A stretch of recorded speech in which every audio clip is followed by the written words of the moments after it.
Estamos tratando nuestros cuatro pilares. Nuestro primer pilar en los que queremos ir avanzando como iglesia es la santidad de Dios, y dentro de la santidad de Dios estamos tocando nuestra vida frente a un Dios tres veces santo.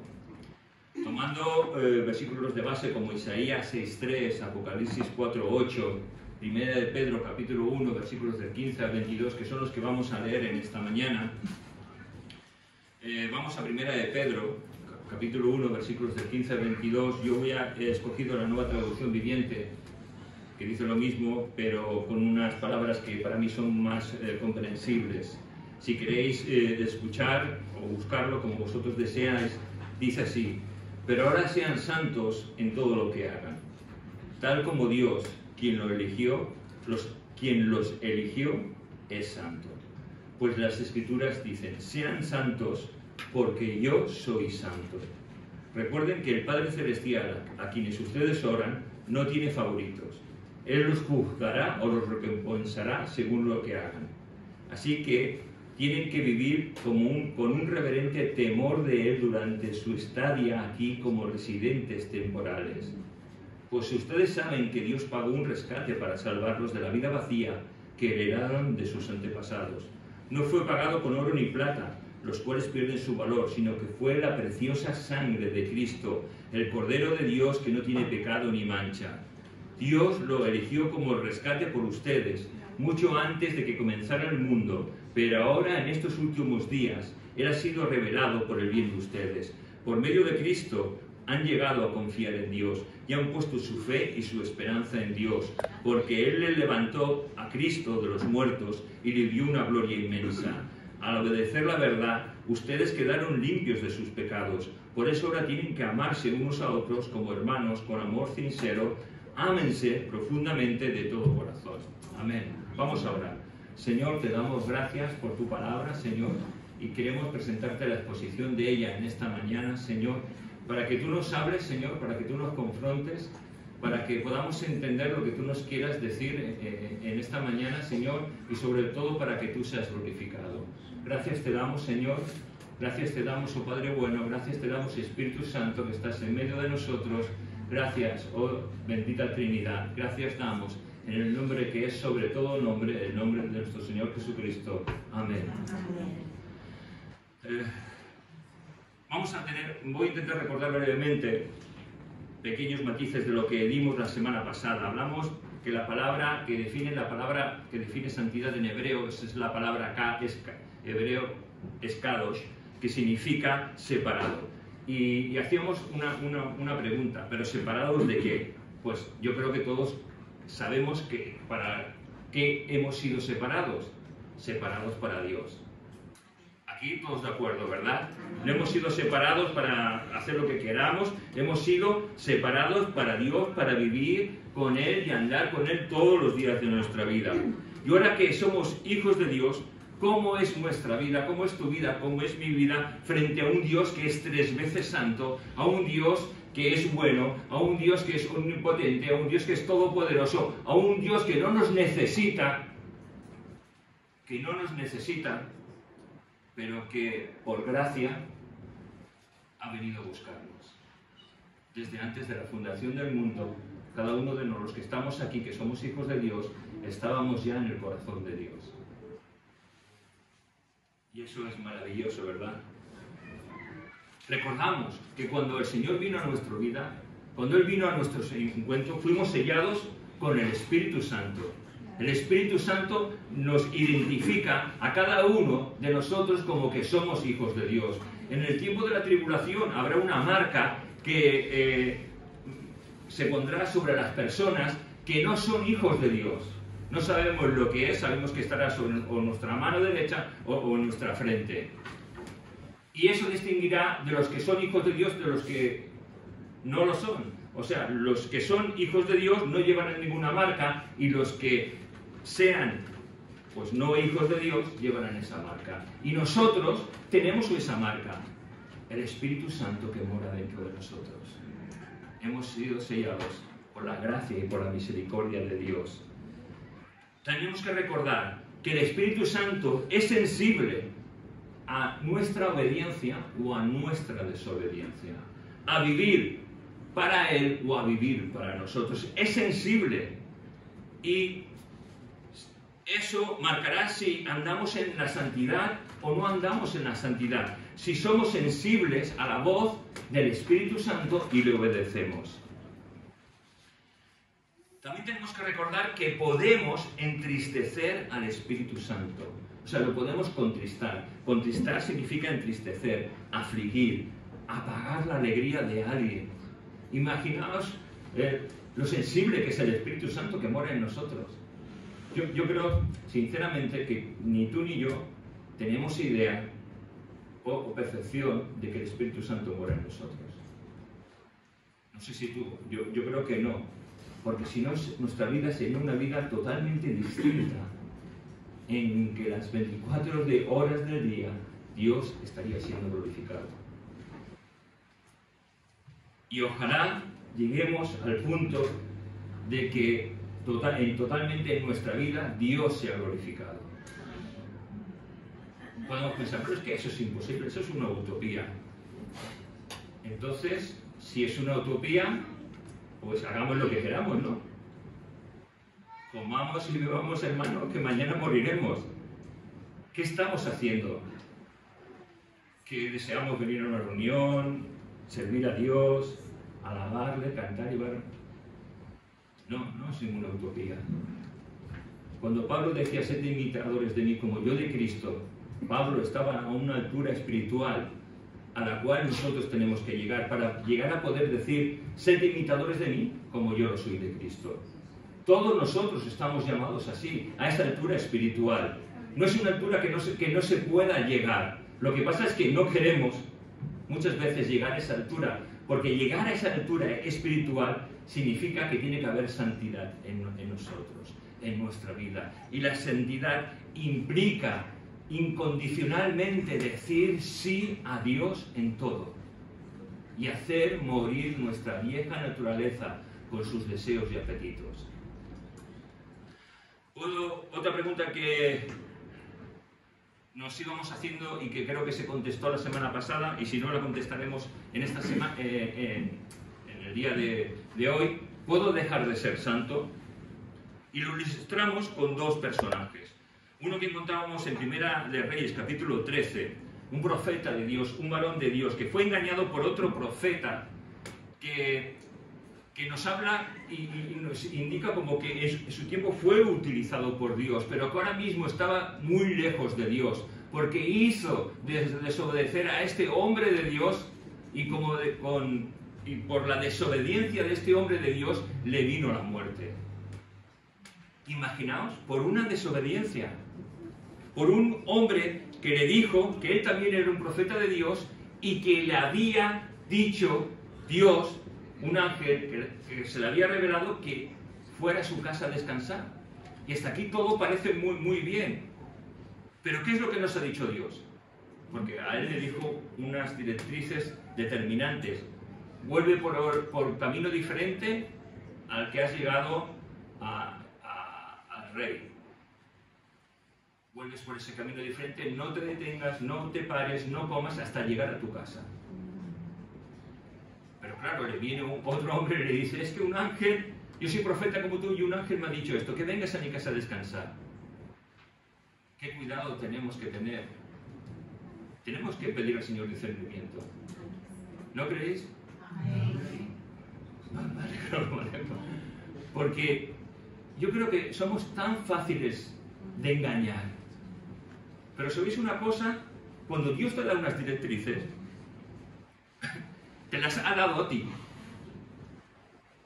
Dios te tiene que hablar a ti. ¿Entiendes? No le tiene que hablar a otra persona para que otra persona le diga, el Señor me ha dicho, no. Si Dios me ha hablado a mí y me ha dado unas directrices, yo las voy a hacer. Si Dios quiere decirme algo, me lo dirá, como me ha dicho estas directrices en un principio, pero yo voy a obedecer a Dios. ¿Entendéis? Aquí tenemos las directrices. Aquí tenemos las directrices a seguir, es la palabra de Dios. Él es el fundamento de nuestra vida. A veces hay emociones, hay sentimientos, hay palabras y profecías, ay, el Señor me ha dicho o el Señor no me ha dicho. No. Discúlpame, la palabra de Dios. Si lo que te dicen es conforme a la palabra de Dios, amén. Si te dicen con quién te tienes que casar o que te tienes que comprar un coche o comprar un edificio, no hagas caso. Porque la palabra de Dios habla de la profecía de los últimos tiempos. Que la profecía o la interpretación es para edificación, consolación y exhortación. Nada más. Repito, edificación, consolación y exhortación. Fuera de esas directrices no. Lo dice la Biblia. Entonces, hagamos caso siempre a lo que el Señor nos dice por medio de su palabra. Segundo personaje que hablamos, ¿os acordáis? El Nazareo de Dios. Jueces, capítulo 13, versículos del 2 al 5 y el versículo 7. Y hablábamos del tiempo de los jueces, de que se caracterizaba por una frase que encontramos en Jueces 21-25, y dice ese texto bíblico: en aquella época los israelitas todavía no tenían rey, y cada uno hacía lo que le daba la gana. ¿Te das cuenta? Cada uno hacía lo que bien le parecía, lo que le daba la gana. Y hablamos o tocamos muy superficialmente, que la mentalidad del tiempo de los jueces influía sobre los jueces, influyó sobre la vida de Sansón. Y la verdad es que la mentalidad de nuestro tiempo intenta influir en la iglesia para desviar a la iglesia de lo que la palabra de Dios nos dice. Hay una mentalidad exterior que intenta luchar para ganar adeptos, para ganarnos a nosotros, pero nosotros hemos sido ganados para Dios por medio de la palabra de Dios, y la palabra de Dios es la guía de todo aquel que es un hijo de Dios para andar en santidad todos los días de su vida. Y tenemos que luchar contra esa mentalidad que nos rodea y que intenta hacer cosas que aparentemente no son buenas, aparentemente superficialmente no hay mal ninguno, pero que es la mentalidad de este mundo que intenta penetrar en la iglesia para que esa mentalidad reine y quite del trono la palabra de Dios. Qué cuidado tenemos que tener, ¿verdad? Porque es una mentalidad tan sutil que puede desviar a cualquiera que es un hijo de Dios. Vuestro hermano Francisco, en una predicación que me gustó mucho, que habló de Sansón, dijo de él algo muy interesante. Sansón fue un hombre diseñado para ser único, pero se convirtió en un hombre ordinario. Se cansó de la unción y no de los placeres mundanos. Y aquí, en lo que yo expuse, y en esta frase que dijo nuestro hermano, es verdad. Hermanos, tú y yo hemos sido diseñados especialmente, cada uno de nosotros, para dar la gloria a Dios, pero para darla con nuestra vida, no con nuestra voz. Nuestra vida marca todo lo que somos nosotros, marca nuestro ejemplo, marca lo que decimos, marca lo que pensamos, va a marcar lo que escuchamos, va a marcar lo que vemos, porque todo ello nos va a ensuciar y nos va a separar de la santidad de Dios, o todo lo que hagamos mediante la vista, el oído, el olfato, la boca, nuestro andar, va a bendecir nuestras vidas y nos va a llevar a terrenos y a pastos delicados, como dice el salmista, ¿verdad? La verdad es que todos nosotros estamos llamados a ser ese hombre o esa mujer extraordinario. Tan solo hay un requisito: obedecer a Dios. No hay más. No obedecer a nuestra carne. No obedecer tal vez lo que hemos aprendido hace tiempo atrás. Obedecer lo que Dios dice, obedecer la palabra de Dios. No es obedecer lo que yo siento, no es obedecer lo que tal vez yo he aprendido. Muchas veces tenemos cosas que hemos aprendido que no son ciertas, hermano, que no son ciertas.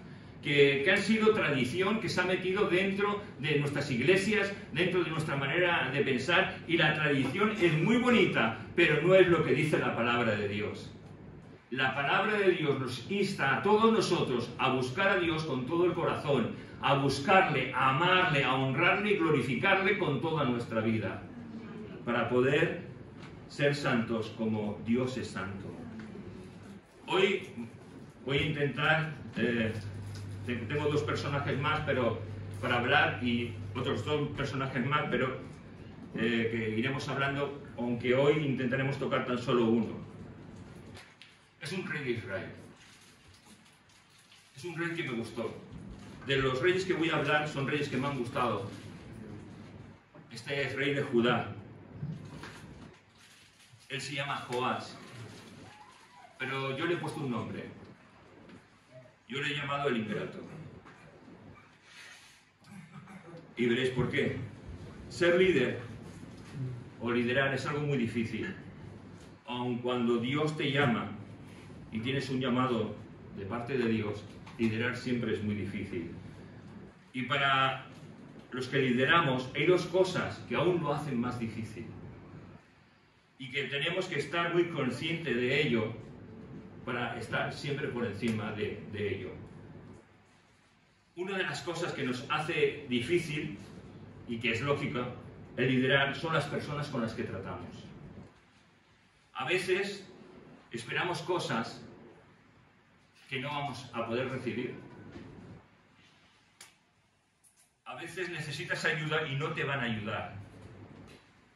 Vamos a tratar con personas que no saben estar sometidas a un ministerio. Vamos a tratar con personas que nos critican, que nos abandonan, que nos dejan de lado, que nos hacen el servicio de Dios un tanto difícil. A veces estas personas que nos hacen difícil el servicio de Dios es por no poder perder un liderato o no reconocer que hay un tiempo determinado por Dios para servir, tal vez por no perder privilegios, reconocimientos, o tan solo por satisfacer su propio orgullo personal. Y hermanos, tenemos que intentar no ser de tropiezo los unos a los otros. ¿Te has preguntado si los que servimos estamos a gusto? ¿Te has preguntado si hacemos las cosas por amor a Dios? ¿Por ser vistos? Todo esto hay que pensarlo. Pero si es por amor a Dios, también los que servimos necesitamos de vuestros cuidados.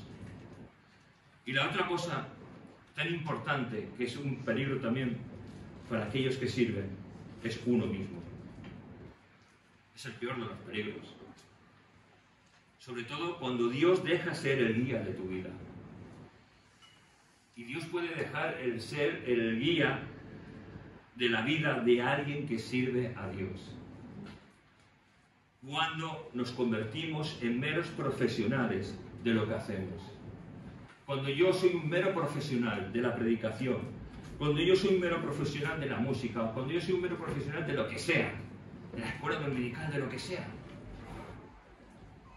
y no busco la unción de Dios, no busco que Dios hable a mi vida, no busco que el Señor me muestre lo que tengo que hacer, cuando confío más en mis propias fuerzas, en mis intelectos, en lo que yo he aprendido, que en la guía del Espíritu Santo, a la hora de servir, estamos perdidos, hermanos. Porque Dios quiere que le sirvamos. Todos nosotros, Dios ha designado una serie de obras para que cada uno las hagamos. Obras personales, obras sirviendo a Dios de una manera determinada, pero obras que Dios ha predestinado desde antes de la fundación del mundo. Efesios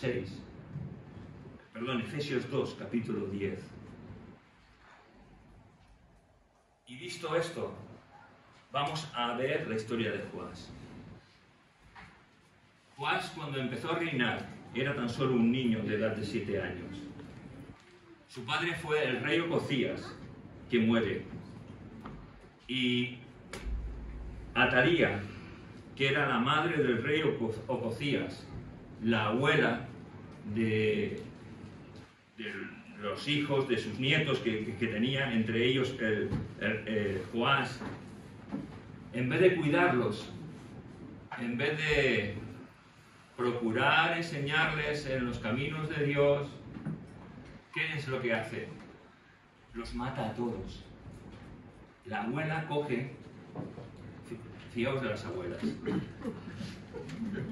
los coge y los mata a todos. Pero la hermana del rey, Ocosías, coge a este niño y lo oculta. La abuela, Atalía, se pone como reina absoluta del reino de Judá. Esta mujer era hija, para que nos vayamos teniendo una idea, de Acab y Jezabel. Yo creo que ahora todos ya nos hemos puesto en el panorama bíblico, ¿no? Acab y Jezabel, y que todos los conocimos por Elías. Acab y Jezabel fueron los reyes de Israel. Pero Atalía, la hija de ellos, se casó se casó con un rey de Judá. Y resultado del fruto de esa unión fue el rey Ocosías, que muere, y que su abuela, en vez de mimar y cuidar a sus nietos, los mata para tomar el trono. Cuando están matando a todos los hijos de Ocosías, Joás, siendo un bebé, lo coge la hermana de su padre, Josaba, o también llamada Josabet, que era la esposa del sacerdote Joiada, y lo oculta en su habitación, salvándole la vida por 6 años, con el riesgo de que fuera muerta ella, su esposo y el niño. Pero no les importó. Hacer lo correcto delante de Dios siempre es hacer lo correcto, aunque en ello nos vaya la vida. Por eso existe la iglesia perseguida, porque hacen lo correcto delante de Dios, honran a Dios, aun cuando el coste de ellos sea sus propias vidas. A la edad de 7 años, el sumo sacerdote Joiada habla con los capitanes de la guardia, lo meten en el templo y se hace una confabulación para hacer lo correcto delante de Dios.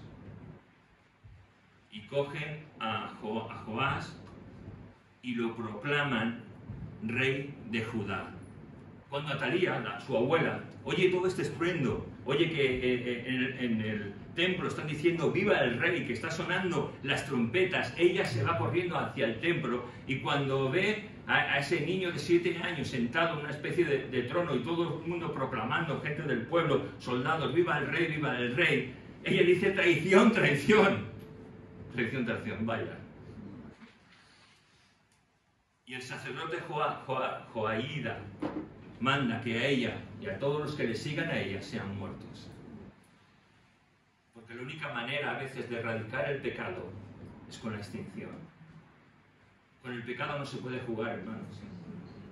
Porque el pecado, si jugamos con él, nos va a ensuciar.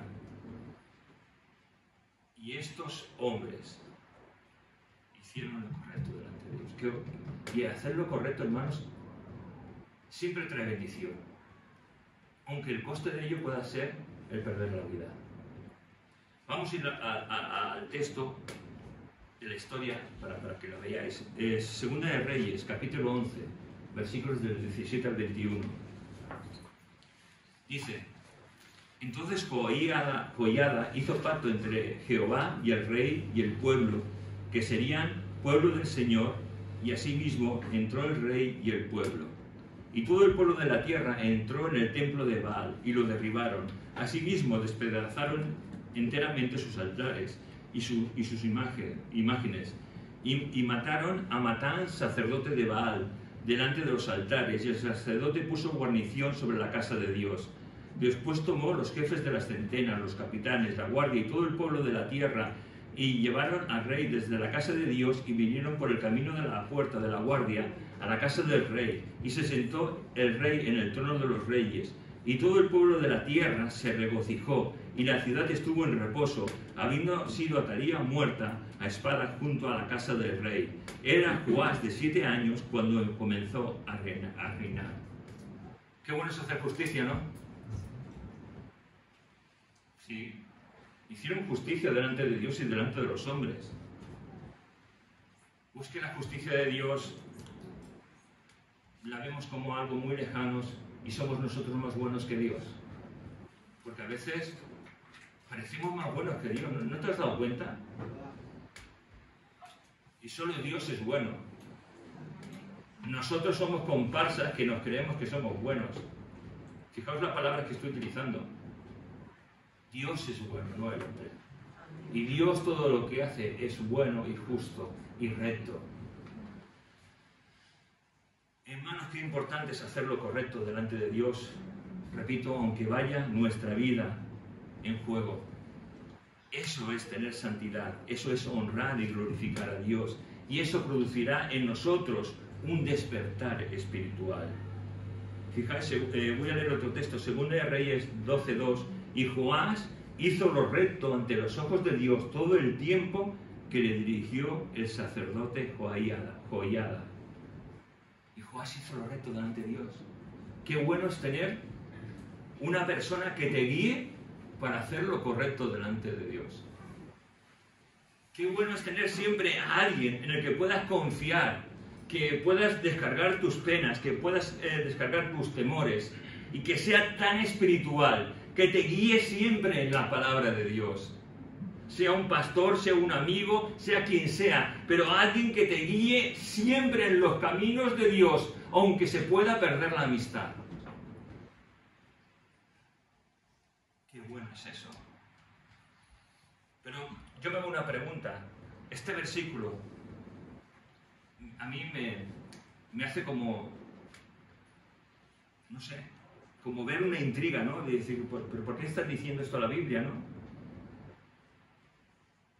Porque muere Joiada y su hijo Zacarías lo sucede en el sacerdocio levítico de sumo sacerdote. Y el rey permite ciertas cosas a la muerte de Joiada.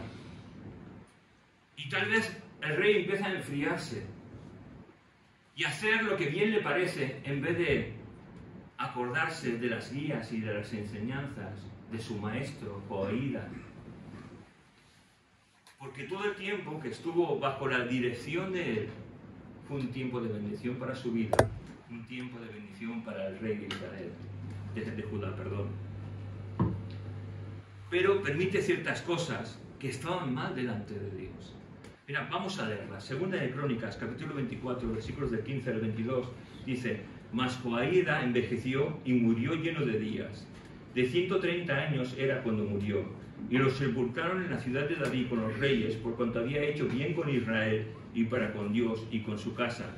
Muerto Joiada, vinieron los príncipes de Judá y ofrecieron obediencia al rey, y el rey los oyó, y desampararon la casa de Jehová, el Dios de sus padres, y sirvieron a los símbolos de acera y a las imágenes esculpidas. Entonces la ira de Dios vino sobre Judá y Jerusalén por este pecado, y les envió profetas para que los volviesen al Señor, los cuales les amonestaron, mas ellos no lo escucharon. Entonces el Espíritu de Dios vino sobre Zacarías, hijo del sacerdote Joiada, y puesto en pie, donde estaba más alto que el pueblo, le dijo: Así ha dicho Dios, ¿por qué quebrantáis los mandamientos de Dios?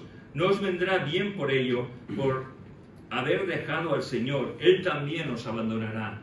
Pero ellos hicieron conspiración contra él, y por mandato del rey lo apedrearon hasta matarlo en el patio de la casa de Dios. Así el rey Joás nos acordó de la misericordia que Joiada, su padre de Zacarías, había hecho con él. Antes mató a su hijo, quien dijo al morir: que Jehová lo vea y lo demande. Qué triste, ¿no?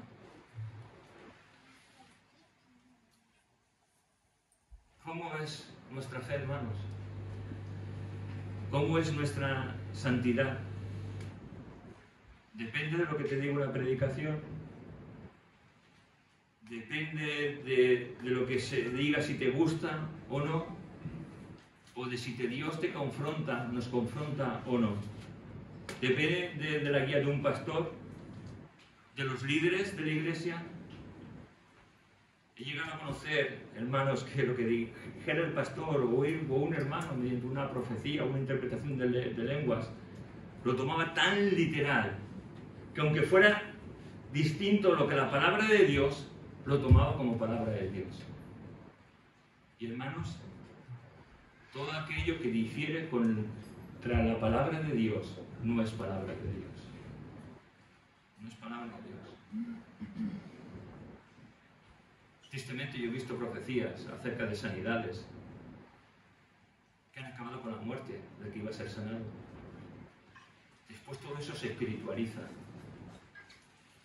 En el tiempo del Antiguo Testamento, o en el tiempo de Jesús, a tales personas se les hubiese sacado fuera de la iglesia y se les hubiese apedreado hasta morir. ¡Qué exagerado! ¿Lo decía Dios? Decirle a Dios exagerado. ¿Pero creéis que podemos jugar con los sentimientos? ¿Que yo puedo jugar con los sentimientos de Yelisa o de Erwin o de cualquier otro? ¿O que tú puedes jugar con mis sentimientos tomando el nombre de Dios en mano? De ninguna manera. De ninguna manera. Nuestra vida tiene que ir acorde con la palabra de Dios. Y debemos tener un temor reverente a Dios y a las cosas de Dios. Y andar en santidad para que Dios sea glorificado en nuestra vida. Es que la iglesia de hoy ha perdido el temor y la santidad de Dios. Y eso hay que recuperarlo, hermanos. Temor y santidad, porque van juntos. Temor para honrar a Dios. Santidad para vivir para Dios. No para vivir... Es que no nos ve nadie, pues empiezo a chatear con mi vecina. Mi vecina. ¿Quieres ver a mi vecina, hermano? Una vecina. Pero no hacemos cosas así. Cosas estúpidas, hermanos. Porque aunque nuestro cerebro empieza a generar dopamina y serotonina y una serie de cosas que nos produce adicción, la adicción la tendríamos que tener por Dios. La adicción la tendríamos que tener por la palabra de Dios. No por nuestros propios placeres. No para satisfacer mi persona, sino vivir para satisfacer a un Dios 3 veces santo. A eso estamos llamados, hermanos. Acordémonos del falso profeta que engaña a un profeta genuino de Dios, con órdenes precisas por Dios. Me pregunto si las decisiones iniciales de Joás de volver a Dios fueron basadas en las decisiones de Joaída o fueron convicciones personales de Dios en su vida. Mientras Joaída vivió, Joás pues acató todo lo que decía, pero en el momento que él desaparece es como si esa influencia piadosa, correcta de Dios a través de la vida de Joaída hace que Joás en un momento dado piensa y da lugar a su carne, a sus deseos engañosos y a hacer su propia voluntad. Y yo me preguntaba qué fácil es ser cristiano el domingo en la iglesia. Todos sonrientes, ¿cómo te hago? Pero después salimos a la calle y nos enfrentamos a nuestro trabajo, nos enfrentamos a nuestros estudios, nos enfrentamos a los vecinos, nos enfrentamos a etcétera, etcétera, a las personas con las que convivimos. Y yo me pregunto, ¿demuestro que soy un hijo de Dios? Porque aquí es fácil, y aún así no es fácil. Aún así no es fácil. Porque siempre tenemos algo. Yo me pregunto, ¿cómo me comporto yo? ¿Cómo te comportas tú delante de Dios y delante de los hombres? ¿Soy igual que ellos? ¿O soy de la alegría de la fiesta cuando me junto con personas que no conocen a Dios? Pero es que ser la alegría de la fiesta no es malo. Sí que es malo, sí. No nos engañemos, sí que es malo. cuando yo soy la alegría con gente que no conoce a Dios, que no tiene a Dios en su vida, y cuando después me reúno con hermanos, o hermanos que creo tener en la fe, y soy diferente a ellos, estoy siendo un hipócrita. Y la hipocresía no agrada a Dios. La gente que me rodea tendría que ver la santidad de Dios en mi vida. Tendría que ver cómo amo a Dios. Cómo a lo mejor diserto con ellos en temas, porque tengo que defender lo que yo creo y lo que la palabra de Dios me enseña a mí. Más bien muchas veces me callo por no ofender. Pues si nos callamos por no ofender, mejor es perder esas amistades. Porque lo que está indicando es que no somos fieles a Dios.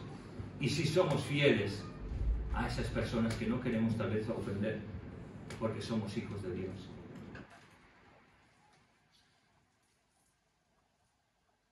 En los ministerios que tal vez son fuertes, cuando un ministerio fuerte desaparece, hay a veces que todo se convierte en un desmadre. Porque en la iglesia pasa que muchas veces se mira a un hombre y no se mira a Dios. Se mira la elocuencia, la sabiduría, el porte, el ser, pero no se mira a Dios. Y es algo que tenemos que tener todo muy claro. Aquí no venimos a mirar a los hombres. Aquí no hay nadie importante. Aquí la única persona importante es el Dios, nuestro Señor, que ha dado su vida por cada uno de nosotros. Él es el importante. Conchita, no soy yo, lo siento. Es Dios. Dios es el importante. No lo sabía. Sí, ya lo sé. Conchita. Pero me ha venido muy bien esto que me has dicho. Gracias. Dios es la persona más importante en este lugar. Y en el momento que pensemos que hay otra persona importante, hermanos, estamos equivocados, estamos errando. Dios es el importante, es lo único que vale. Por eso estamos aquí, si no yo no estaría aquí, hermanos. Si no yo no estaría predicando en esta mañana, yo estaría en mi casa. Porque estoy mejor en mi casa que aquí. Pero como amo a Dios, porque para mí Dios es lo más importante, por eso estoy aquí.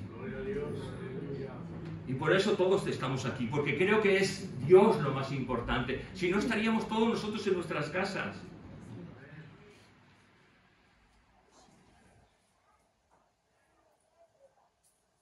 Cuando nos rodeamos de personas no cristianas que tienen nuestra fe, que no tienen nuestra fe, ¿dejamos de ser santos para ser iguales a ellos? Y a veces, lo sé por experiencia, cuando yo hubo un tiempo en mi vida que me aparté de los caminos de Dios, porque mi vista no estaba en Dios, estaba en la iglesia y en las personas.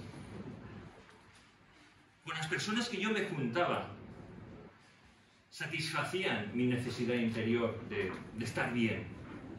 Estaba a gusto con ellos. Y yo me preguntaba si es que estoy mejor con ellos que con los creyentes con los que yo estaba.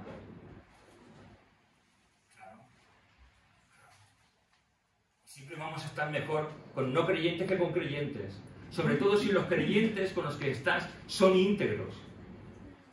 Porque un creyente íntegro nos va a corregir, nos va a enseñar, nos va a ayudar, nos va a levantar. El que no cree en Dios, el que no tiene a Dios como su rey, como su esperanza, lo que tú hagas está bien. Comamos y vivamos que mañana moriremos. Haz lo que quieras. Y te vas a sentir muy bien con ellos. Pero cuando te juntas con un creyente íntegro, un creyente que anda en santidad, un creyente que ama a Dios de verdad, de todo corazón, si tú haces una cosa que está mal, te va a decir, lo que estás haciendo está mal delante de Dios. Y todos estamos llamados para ello. Para ayudarnos, para bendecirnos, para levantarnos. La cuestión es que si la gente que está a nuestro alrededor nos ve diferentes o nos ve iguales que ellos. Si nos ve iguales que ellos, no estamos dando ningún testimonio de que somos hijos de Dios. Ahora, si nos ve diferentes, si nos ve que como que estamos mucho con las cosas de Dios, es bueno, hermanos. Porque eso está demostrando quién tiene el primer lugar en nuestra vida y de que somos hijos de Dios. La vida de Joaída fue una vida de servicio, de entrega. no fue nada para Joás.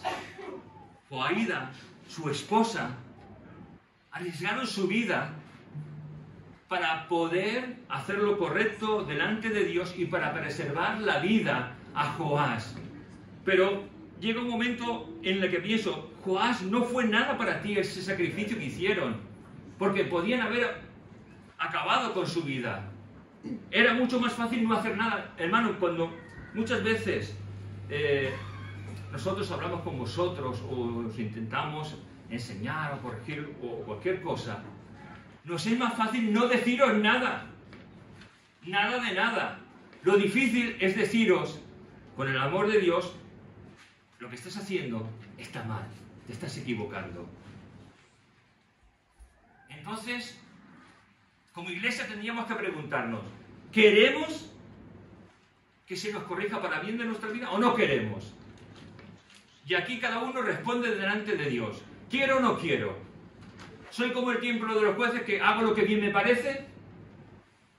¿O quiero llegar a un punto en que mi vida sea una vida santa, que honre, que glorifique a Dios? Es una respuesta que te tienes que dar a ti mismo. La verdad es que cuando los que servimos muchas veces nos preparamos, supongo, y creo yo hablar por todos los que hacemos cualquier actividad de servicio en la iglesia, que nos preparamos para ser un instrumento de bendición, para bendeciros, para que Dios sea glorificado en nuestras vidas, en vuestras vidas, en nuestras vidas. Y ese tiempo de preparación, hermanos, es un tiempo que cuesta. Tenemos que dejar de tener relación con nuestra familia. Tenemos que dejar tiempo de estar con nuestro cónyuge, con nuestros hijos. Dejamos de tener tiempo para nosotros. Nos desgastamos. Nos desvelamos. Y todo ello porque queremos ser instrumentos de bendición en las manos de Dios. Que todos nosotros, un domingo o un jueves, podamos salir bendecidos por la gracia y la misericordia de Dios. Que preparándonos, que buscando la dirección de Dios, desatendemos muchas veces a personas que queremos. Y aún así, hermanos, a veces hay reproches, envidias, críticas. Y aún así nos damos cuenta de ello, hermanos. ¿Y sabéis lo que hacemos? Oramos por vosotros.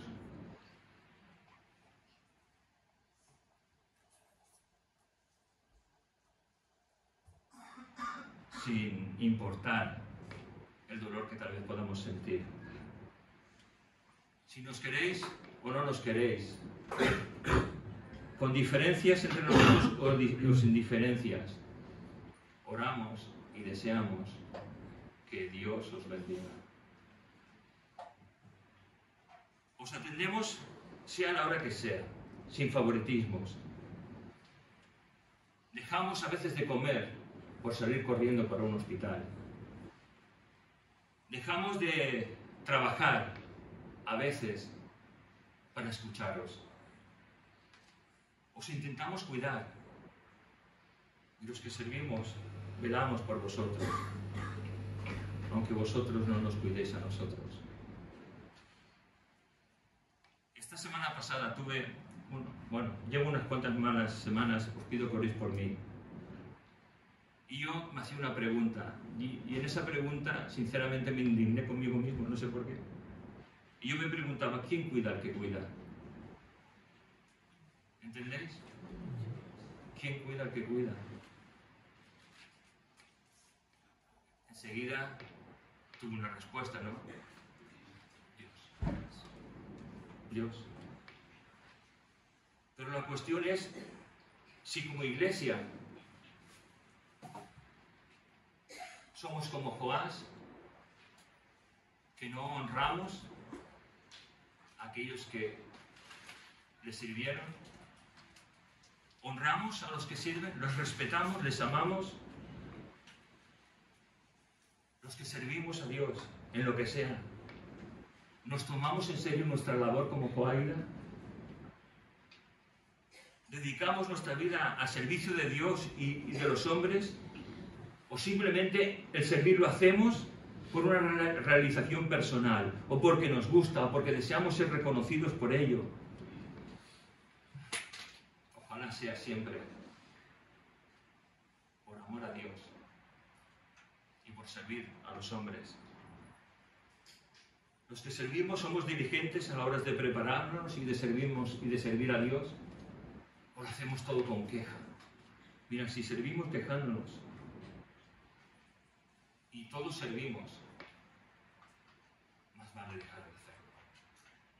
Más vale dejar de hacerlo. Es mejor que no haya reproche en tu boca, que no haya queja. Y si sirves a Dios en lo que sea, porque todos tenemos que servir a Dios, en esas obras que Dios ha predestinado desde antes de la fundación del mundo, que Dios ha preparado para cada uno de nosotros de manera particular, y en nuestra labor de predicar el Evangelio. Entonces, ¿somos diligentes a la hora de hacerlo?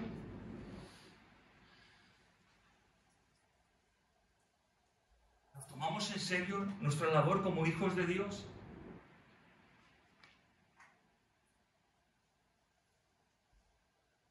No sé si quieres ser como Joás o quieres ser como Joaída. Que Dios nos ayude a ser como Joaída, sin importar el resultado. Porque si somos como Joás, parecerá que somos servidores de Dios, pero en verdad, al final el fruto se verá y veremos que somos servidores de nosotros mismos. Que Dios nos ayude a todos a tener el espíritu de Joaída, de servir a Dios, de hacer lo correcto, de hacer lo justo, pase lo que nos pase. Vamos a hacer una oración y pasamos a tener un tiempo de alabanza y adoración. Señor, te pedimos perdón por nuestros pecados, por nuestro mal hacer muchas veces, Señor. Y queremos que tú pongas en nosotros un espíritu recto delante de cada uno de nosotros. Un espíritu de servicio, Señor. Aun en medio del dolor o la dificultad, un servicio de amor, Señor, de tolerancia, Señor. De querer hacer lo correcto y lo recto delante de ti, Señor. Señor, te pedimos que no salgamos como hemos llegado, Señor, sino en que todo lo que se está haciendo en esta mañana sea para que tú, al final de este culto, nos hayas hablado de una manera particular a cada uno de nosotros y que nos ayudes, Señor, a estar comprometidos, Señor, con tu palabra, a buscar esa santidad sin la que nadie te verá, Señor, y a ser agradecidos, Señor, por cada persona, Señor, que está en el lugar que corresponde, Señor, haciendo tu voluntad. Gracias te damos en esta mañana, en tu nombre, Jesús. Amén.